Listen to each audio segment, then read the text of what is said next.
Raise your hand if you've fallen for a heat check guard.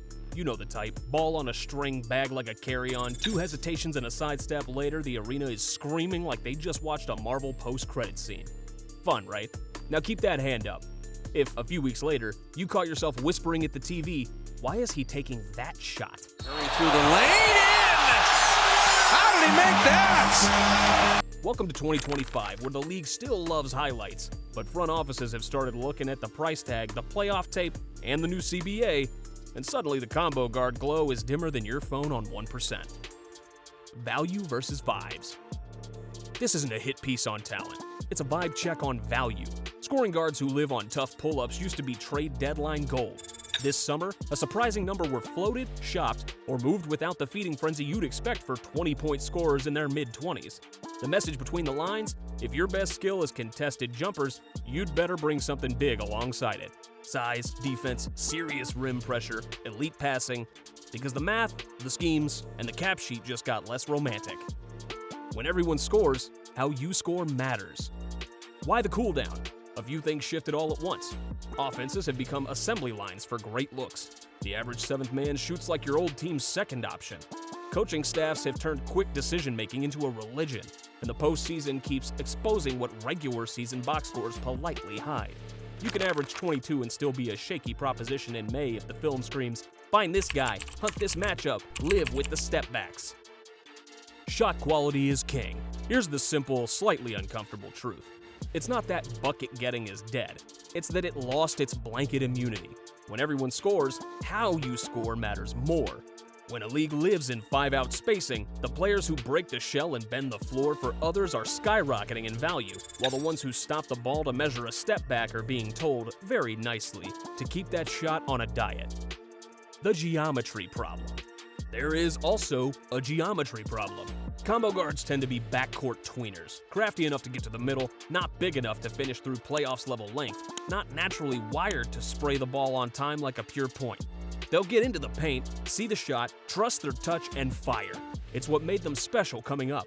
But against elite defenses, that half beat of me first becomes a shrinking window. A natural point guard hits the same gap, manipulates the low man with his eyes, and whips the pass to the weak side corner before the rotation even knows it's late. One approach produces a tough 2. The other produces a clean 3. Stack those possessions for 6 games and the scoreboard takes a side. Halliburton, Got it, 3 seconds, got puts it, it in! got it. He put it in! Defense got rude. Defense has gotten rude about this too. Schemes are built to sniff out the easiest button to press. In the playoffs, your weak link wears a neon sign. If a scoring guard gives up strength on switches or can't tag and recover and scramble, the other team will drag him into actions until your coach calls for a sub or a prayer. The job description quietly changed. It's no longer enough to get your 20. You have to be unhuntable or at least untargetable for long stretches. That demands length, core strength, screen navigation, and the humility to rotate like your next contract depends on it. Because it does. Oh yeah! Jalen Brunson buries it! The possession economy. Then there's the possession game. Analytics departments, bless their formulas, keep hammering the same 2 levers for winning time. Force more turnovers, grab more offensive rebounds.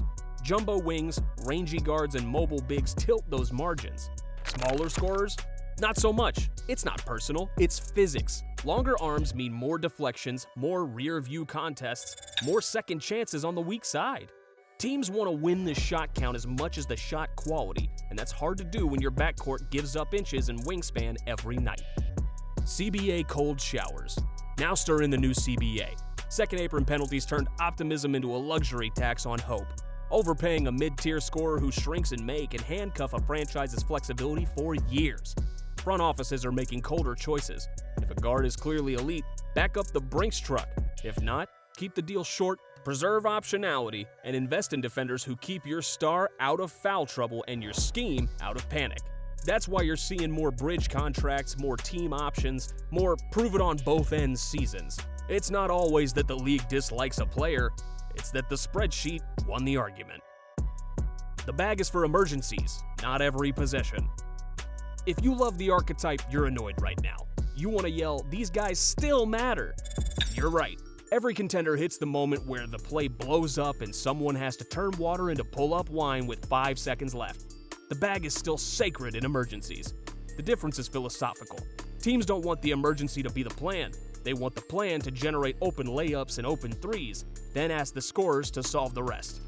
If your game is only the rest, your role shrinks, and so does your paycheck. Survival kit for the modern combo guard. So what does survival look like for a modern combo guard? It starts at the rim, not the arc. Real rim pressure is the cheat code. Free throws travel.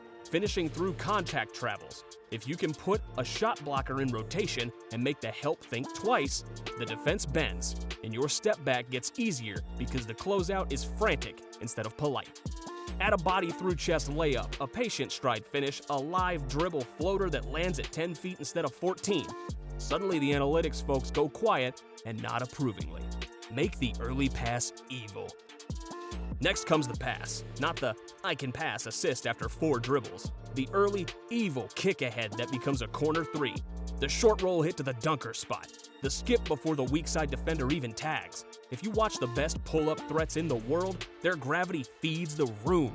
They weaponize their scoring to raise everyone's efficiency. The highlight is the jumper. The value is the read. Be 2 players in 1. Shooting off the catch matters more than it used to for this archetype too. If you only exist on the ball, you're easy to scheme. If you slide into a wing slot, space correctly, and punish help with 40+% catch and shoot threes, you're playable in any lineup. Coaches love players who can flip between handler and spacer without a hitch. It keeps the blender running and the defense honest. Become unhuntable. Then there's defense. Grow your game a weight room at a time. Navigate screens like your pride depends on it. Keep your chest square, your hands active, and your fouls smart. Learn to peel switch to save a teammate, to stunt and recover without overhelping, to survive against bigger guards without needing a double. If the other team can't circle your name on the whiteboard, your 7-minute fourth quarter stretches get longer. Magically, so does your market. Movement is a superpower. And please, for the love of playoff basketball, cut. Be the guard who relocates with intention, who backcuts the top lock, who turns a dead possession into an easy 2. The ball finds movers. Standing is a turnover with extra steps. Yes, the exceptions still cook. If you're thinking, okay, but some of these guys still go nuclear, you're absolutely right. The exceptions are glorious. They tend to share a few things: stronger frames than you think, absurd touch at every level, relentless free throw pressure, and at least neutral team defense. They also have a calm, nasty patience in big moments, less dribbling to dribble, more dribbling to rearrange the chessboard. If your favorite young combo guard is trending that way, keep the jersey. If he isn't, root for 2 big leaps: rim pressure and decision speed. Those alone can flip a scouting report from attack him to account for him. Fans versus front offices. Fans will always adore this archetype, and honestly they should. There's nothing like a microwave guard detonating a quarter and flexing at the stanchion while you try to text your group chat with your hands shaking. But general managers don't build around goosebumps. They build around possessions, matchups, and math. That's why you see teams stacking jumbo creators who can switch across positions and connect plays without hijacking them, plus defensive guards who pinch the nail, live in the gaps, and turn deflections into dunks. The romance is still there. It's just been paired with a background check. Evolution, not extinction. Is this permanent? Probably not. The league is an ecosystem that adapts faster than your favorite social app. Remember when classic centers were extinct for about 5 minutes? Then the right bigs learned to pass, space, and toggle coverages, and suddenly everyone wanted one again. Shooters went through the same reputation rehab. The combo guard will evolve too. Taller frames, wider shoulders, cleaner reads, more switch equity.